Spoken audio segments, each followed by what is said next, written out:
The first time it happened, it was dismissed as a child's overactive imagination. Lily, a quiet 8-year-old with eyes that seemed too old for her face, had been drawing at the kitchen table when she suddenly looked up at her new adoptive mother, Sarah. "The red car will have a flat tire tomorrow," she stated, her voice devoid of emotion. Sarah, wiping flour from her hands, had simply smiled. "Oh, sweetie, I'm sure it will be just fine. We just got new tires." She chalked it up to the lingering anxiety of a child who had already been through 2 failed foster homes, a residual fear of things going wrong. The next morning, as Sarah hurried to load groceries into their crimson sedan, she found it slumped sadly on a deflated rear tire. A sharp nail was embedded deep in the tread. A cold, inexplicable shiver ran down her spine as she recalled Lily's words. It was a perfect prediction, stated with a certainty that was unnerving. Coincidence? She insisted to herself firmly. It had to be. But a tiny, persistent seed of doubt had been planted, and it began to take root in the fertile soil of a mother's worry.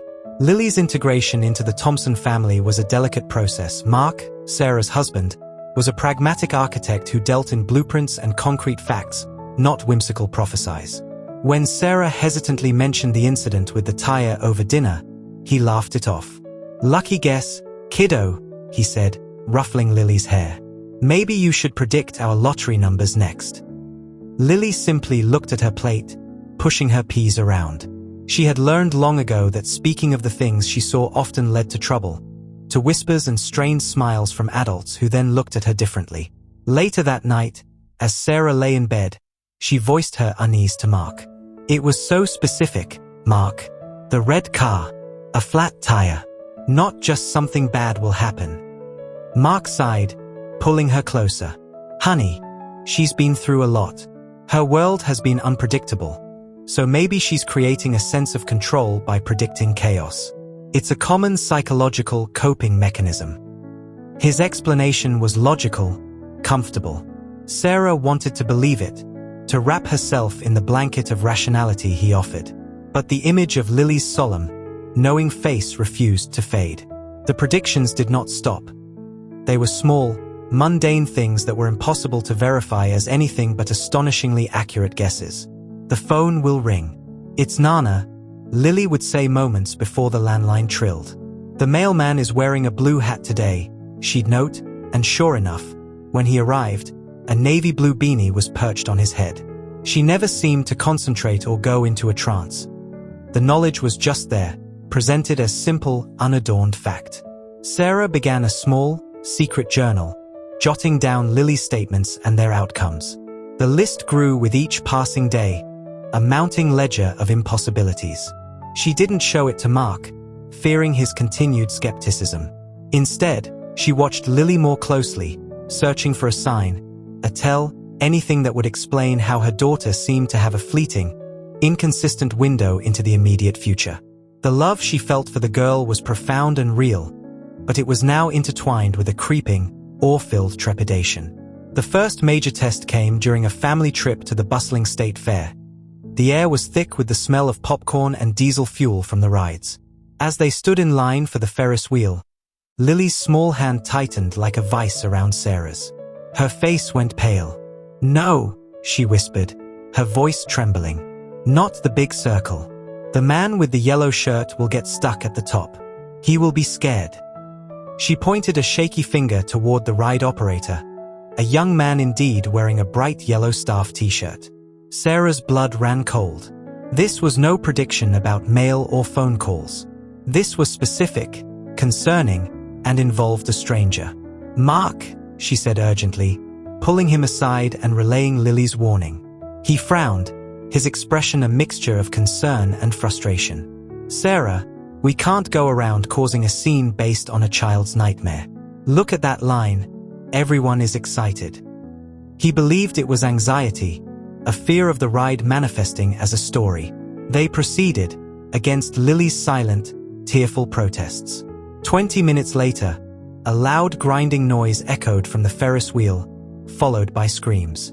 The ride had jammed, leaving a car containing a very frightened man in a yellow shirt suspended at its highest point. The incident at the fair was a seismic shift in the family dynamic. Mark could no longer dismiss the evidence that was now screaming in his face. That night, after a traumatized Lily was finally asleep, they had their first real argument about it. "What is happening, Mark?" Sarah asked, her voice ragged with fear. How could she possibly know that? Mark, for once, had no logical blueprint to offer. He ran his hands through his hair, his face ashen. "I don't know," he admitted, the words feeling foreign on his tongue. "I truly don't know. But we have to be careful. We can't let this become a spectacle." The wall of Mark's skepticism had crumbled, replaced by a protective fear far more intense than Sarah's. He wasn't just worried about what this meant. He was terrified of what others might do if they found out. His daughter was no longer just a daughter. She was a phenomenon, and phenomena attract attention. The wrong kind. He insisted they treat it as a private family matter, something to be understood and protected, never revealed. Lily, sensing the new tension, began to withdraw. The once frequent predictions dried up. When Sarah gently asked if she had any feelings about things, Lily would just shake her head, her eyes wide and cautious. She saw the worry she caused, the hushed arguments behind closed doors. She decided her gift was a curse, a thing that broke the happy home she had only just found. She vowed to herself to never speak of the visions again, to bury them deep inside where they couldn't hurt anyone. This self-imposed silence, however, had its own consequences. A week later, Sarah was rushing Lily to school, running late. As they approached a busy intersection, Lily froze, her small body rigid with a silent scream. She saw it, a delivery truck running the red light, the screech of metal, the shattering of glass. But the words wouldn't come. She clutched her stuffed rabbit, her knuckles white, as they drove straight through the intersection unscathed.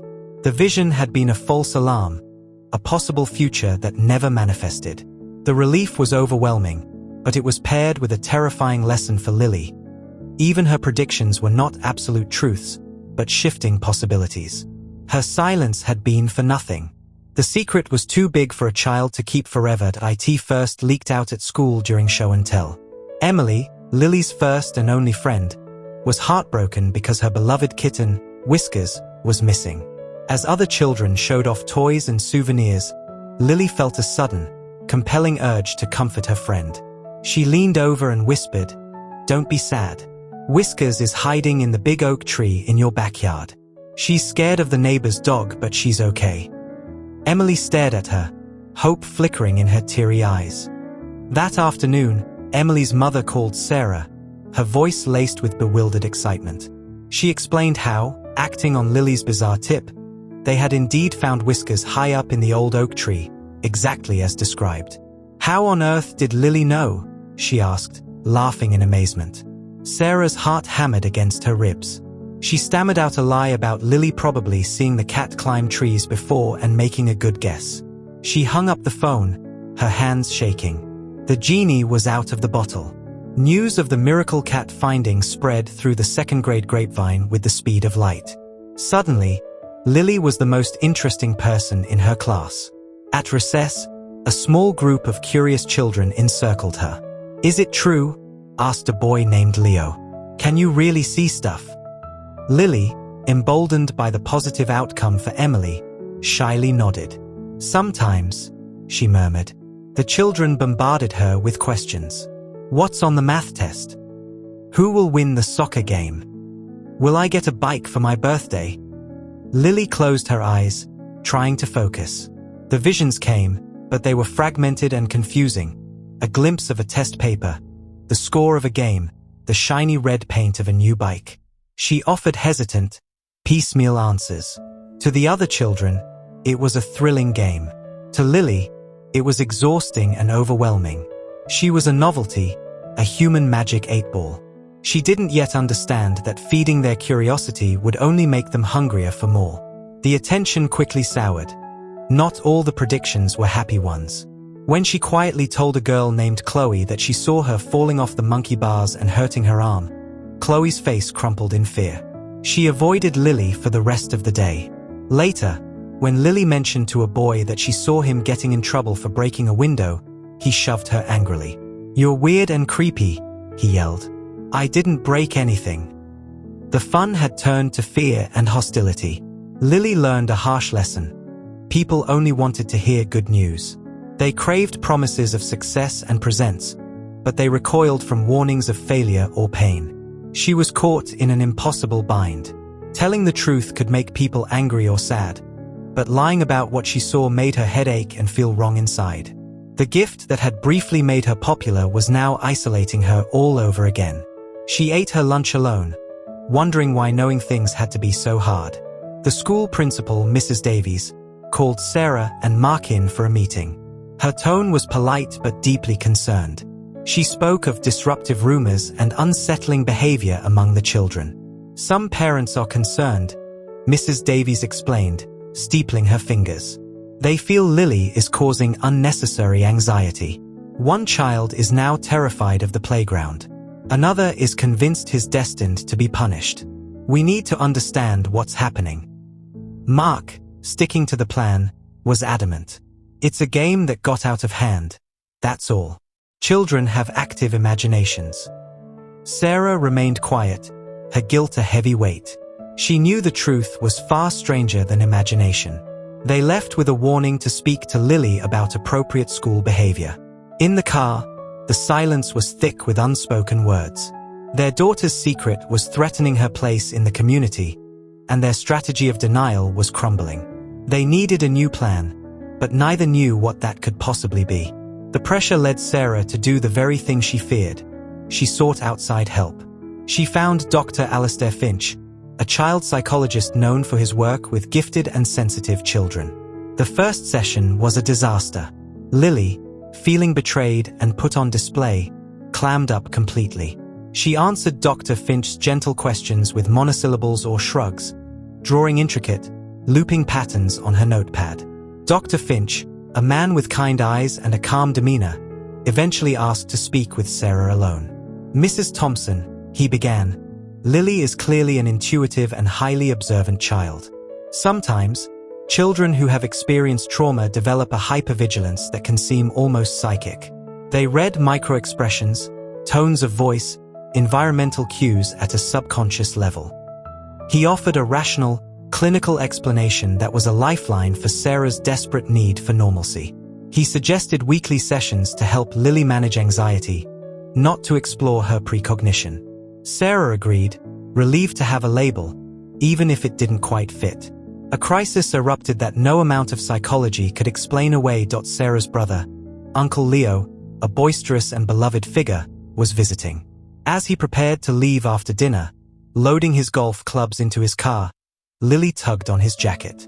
Her small face was a mask of terror. "Uncle Leo, don't go on the big road with the tall trees. The rain makes the car slide. It hits a tree. It's dark and loud." She described the specific winding road, the old highway, that was a shortcut to his home. The room fell silent. Leo chuckled uncomfortably. "Ah, kiddo, I've driven that road 1,000 times. A little rain doesn't scare me." He went to ruffle her hair, but Lily burst into tears, clinging to his leg. "Please, please don't." It was a raw, visceral reaction that went far beyond a bad feeling. Mark and Sarah exchanged a terrified look.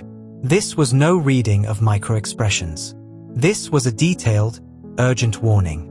Against all logic, and moved by Lily's sheer desperation, Leo, with a sigh, agreed to take the longer, well-lit freeway home.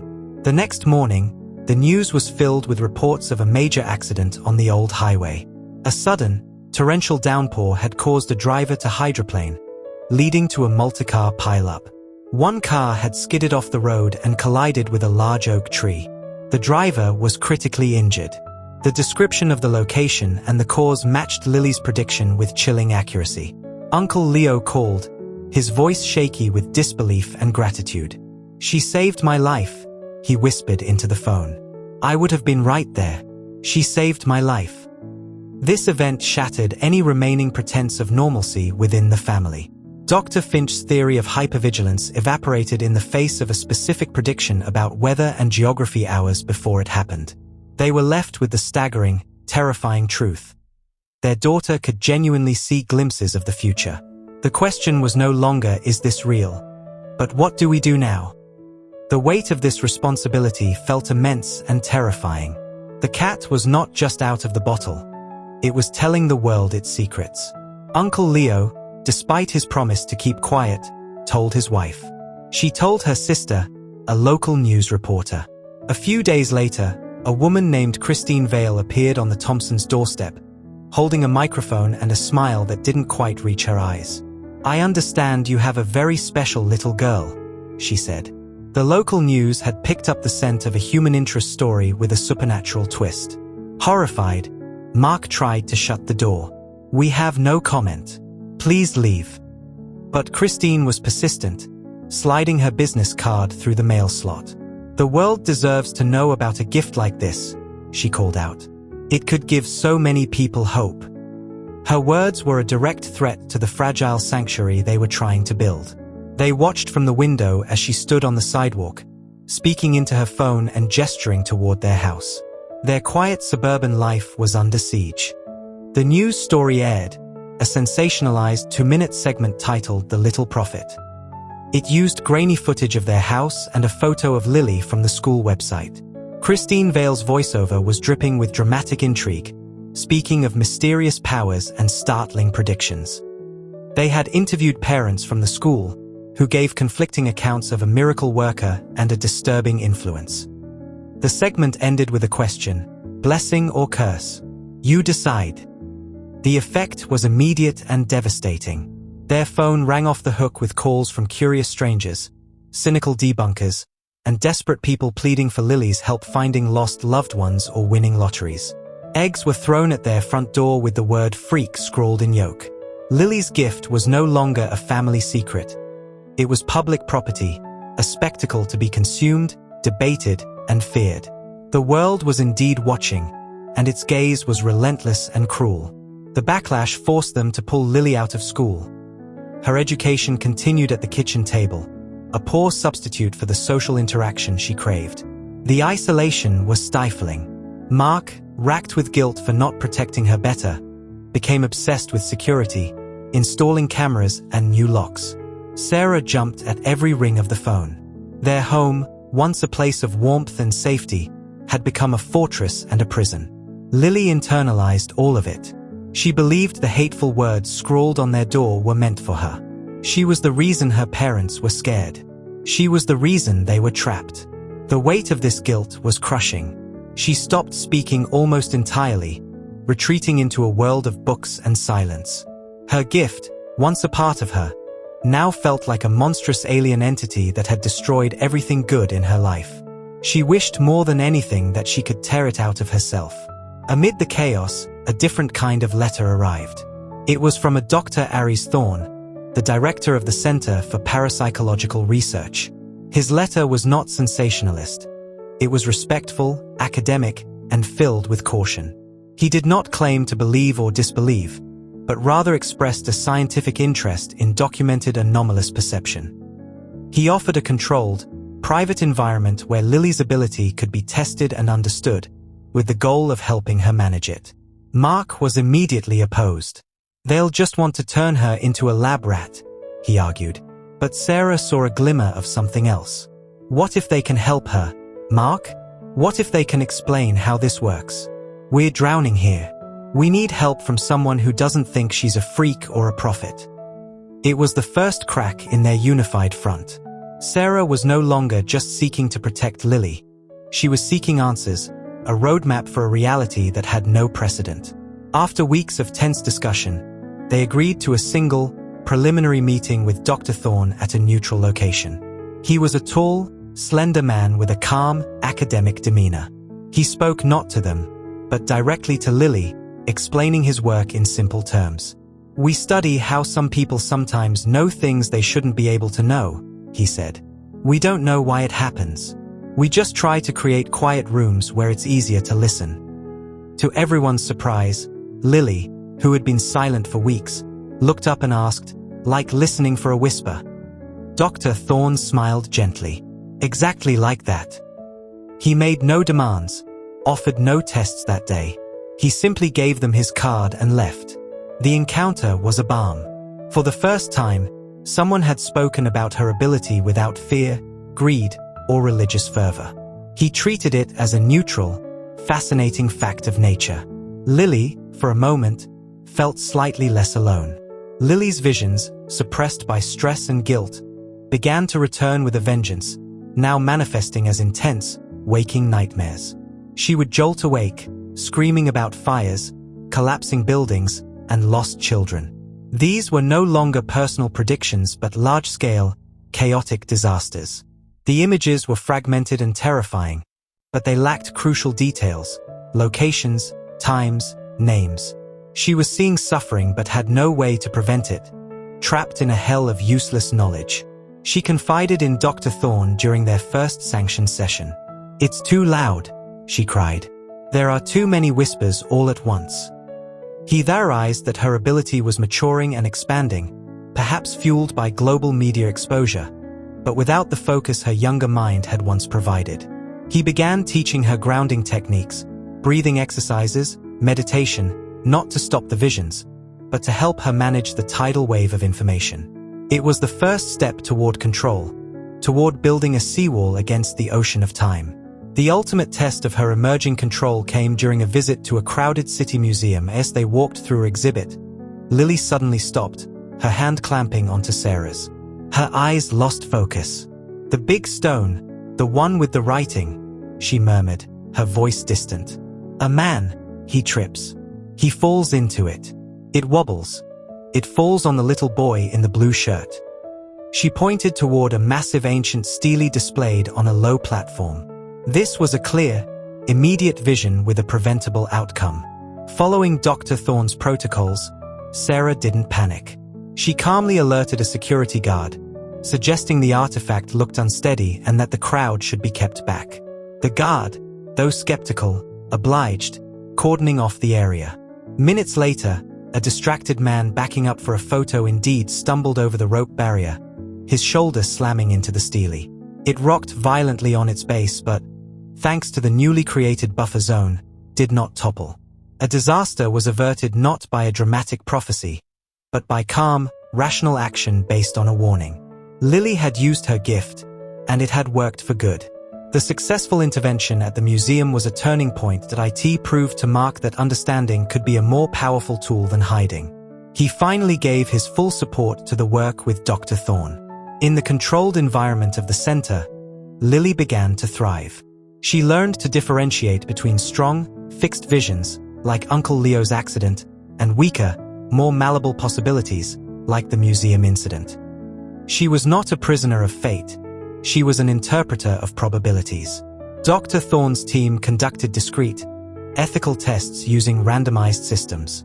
The results were statistically astounding. Lily could predict which image would appear on a screen seconds before it was selected by a computer, with an accuracy that defied chance. The data was cold, hard, and irrefutable. They were not dealing with fantasy. They were documenting a real, measurable phenomenon. For Lily, the science didn't diminish the wonder of her gift. It gave it a structure, a language she could use to understand herself.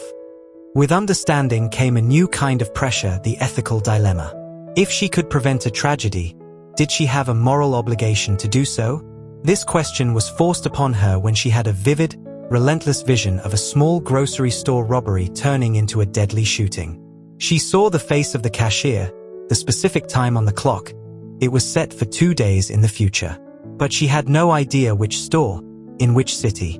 Tortured by the impending death, she and Dr. Thorne worked frantically.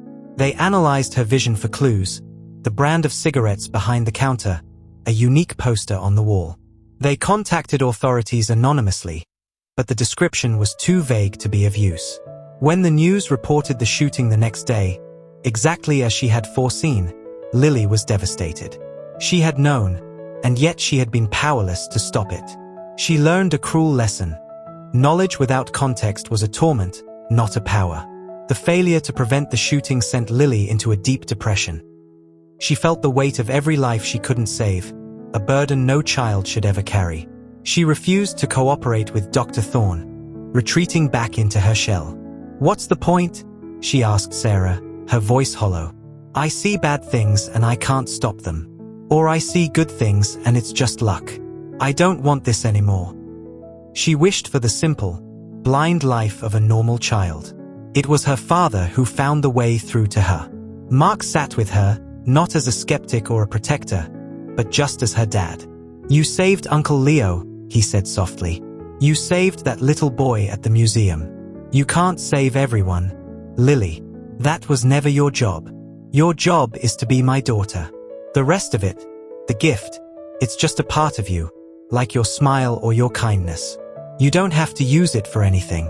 It's yours to command, not the other way around." His unconditional love offered her a path out of the darkness. Lily emerged from her despair with a new maturity. She accepted her ability as a part of her identity, but not the sum of it. She made a conscious choice. She would not be an oracle on demand. She would not predict lottery numbers or exam answers. She would not seek out fame. Instead, with her parents' and Dr. Thorne's guidance, she would learn to quietly listen for those whispers that were clear, immediate, and actionable, visions where she could genuinely make a difference. She began a small, secret practice. On a walk, she might feel a strong urge to cross the street, only to hear a car alarm blare moments later from the sidewalk they just left. She might tell a neighbor their back gate was unlatched, having seen their dog getting out hours before it happened. These small, anonymous interventions became her way of balancing the scales. She was using her gift on her own terms, reclaiming agency over her life. She was learning to live with the whisper, not be drowned by it. Years passed. Lily grew into a thoughtful, reserved teenager. The media frenzy had long since died down, chased away by the next big story. The Thompsons, under Dr. Thorne's advice, had maintained a strict policy of silence, allowing the world to believe the prophet child story was a hoax or a folktale.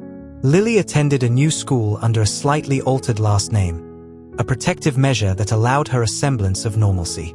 She had a small, close-knit group of friends who knew nothing of her past. The work with Dr. Thorne continued privately, now focused on academic research. Lily's ability provided unparalleled data for his studies on precognition. She was no longer a test subject but a research partner, helping to design experiments that could explore the limits and mechanics of her perception.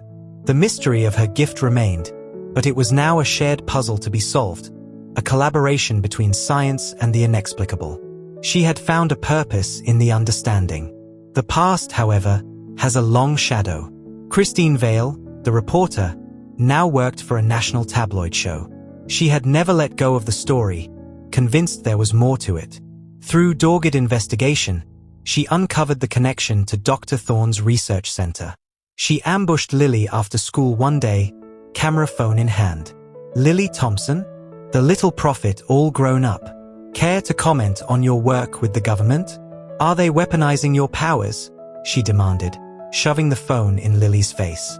Lily, trained for this moment, did not panic. She looked directly into the camera lens, her expression calm. "I think you have me confused with someone else," she said, her voice steady.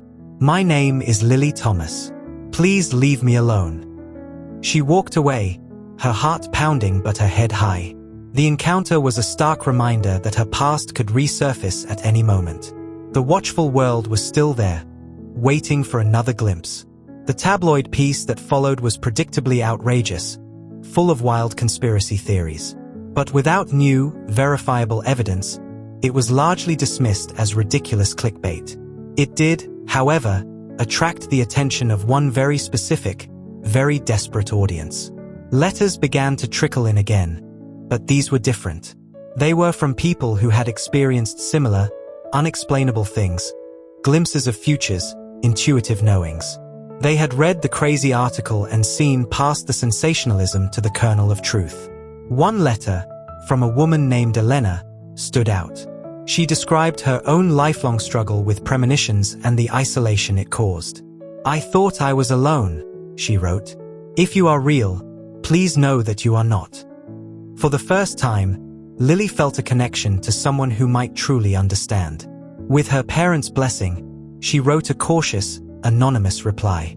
A correspondence began, a secret dialogue between two people who spoke the same impossible language. Lily had found a peer. Lily's journey of self-discovery culminated in a powerful, defining vision. It was not of a disaster, but of a choice. She saw two diverging paths for her own life. In one, she embraced public life, using her gift on a global stage to prevent major catastrophes. She saw fame, adulation, but also constant scrutiny, manipulation, and the unbearable weight of global expectation. In the other path, she lived a quiet, private life, using her gift sparingly and anonymously for small, personal acts of good. She saw a family, peace, and a deep, personal contentment. The vision was a gift in itself. It showed her that the future was not a single, predetermined track, but a spectrum of choices. Her power was not just to see the future, but to choose it. She understood now that the greatest use of her ability was not in grand, world-changing prophecies, but in crafting a future where she herself could be happy and whole. The choice, for the first time, felt completely her own. On the eve of her 18th birthday, Lily sat down with her parents and Dr. Thorne. She had made her decision. She would not pursue a public life. She would continue her private research with Dr. Thorne, contributing to the scientific understanding of human potential, but she would do so from behind the scenes. She wanted to study psychology, to help others who felt isolated by their differences, whether psychic or otherwise. She expressed her deepest gratitude to her parents. "You never let me forget that I was your daughter first," she told them, her voice thick with emotion. "You taught me that this," she gestured to her head, "is just a part of me, not all of me. You gave me the strength to choose my own life." Mark and Sarah hugged her, their hearts full of pride. The scared little girl was gone, replaced by a strong, self-possessed young woman who had navigated an impossible journey and emerged not broken, but empowered. Today, Lily shares a small apartment with a roommate who knows nothing of her past. She attends university, just another student in a lecture hall. She laughs with friends, worries about exams, and enjoys the beautiful, mundane uncertainty of everyday life. She has not renounced her gift. She has simply integrated it into the person she wants to be. She still listens for the whispers, and on occasion, she will feel a nudge to take a different route home or to call a friend out of the blue, often with serendipitous results. She knows the world is still full of challenges, and that her ability will always be a part of her. But the clock is no longer ticking with dread. It simply marks the passage of a life she is finally, joyfully, living for herself. She is Lily, a daughter, a friend, a student, and a woman who can sometimes see tomorrow. But most importantly, she is herself, no longer defined by her predictions, but by her choices. And her future, for once, is wonderfully, blissfully unknown. 5 years later, the old oak tree in the Thompsons' backyard had grown broader, its branches stretching like protective arms over the garden below. Beneath it, seated at a wrought iron table, Lily sipped her tea. The morning sun dappled through the leaves, painting shifting patterns on the pages of the book in her lap, a dense text on cognitive psychology. The air was quiet, save for the chirping of sparrows and the distant hum of a lawnmower. It was a perfectly ordinary Saturday, and she cherished it. She felt a familiar, gentle pressure against her knee and looked down to see a small, cherubic face grinning up at her. Up, Auntie Louie, her nephew, Leo, named for the great-uncle whose life she'd saved, demanded. Laughing, she lifted him onto her lap, his small hands immediately reaching for her toast. From the kitchen window, Sarah watched them, her heart swelling with a peace that had been hard-won. Mark was puttering with the grill, arguing good-naturedly with his brother, the very picture of a normal family gathering. They had their daughter back, not as an oracle, but as a whole, happy woman. Later, as she pushed little Leo on the swing set, the whisper came. It wasn't a jarring vision, but a soft, clear knowing, a simple, actionable truth. She saw her mother's favorite amethyst ring, lost for weeks, not buried in the garden as they'd feared, but nestled in the pocket of a winter coat hanging in the back of the hall closet. It was a tiny thing, insignificant to the world, but it would bring her mother a moment of pure joy. Lily didn't announce it. She simply finished pushing a giggling Leo, then went inside. She found the ring exactly where she knew it would be. When she slipped it into Sarah's hand later that afternoon, the surprise and delight on her mother's face were everything. No words were needed about how she knew. It was just a small, quiet miracle between them, one of many that woven the fabric of their lives. Lily's gift had not vanished. It had settled. It was a well-tuned instrument she had learned to play with discretion, composing a quiet symphony of small kindnesses and averted mishaps. She had chosen her path not of world-altering prophecy, but of profound, personal connection. And as the sun set, casting long shadows across the lawn filled with the laughter of her family, Lily knew with absolute certainty that she had predicted her own future correctly long ago. She had chosen well. Her life was not a headline. It was a home. And it was full. Lily's journey reminds us that our greatest power often lies not in changing the world, but in understanding ourselves. Her story is a testament to the choices we make and the quiet strength found in embracing what makes us unique. If this tale of wonder, choice, and destiny resonated with you, please share your thoughts in the comments below. What would you have done with such a gift? And for more stories that explore the extraordinary hidden within the ordinary, be sure to subscribe to our channel. Thank you for joining us on this journey.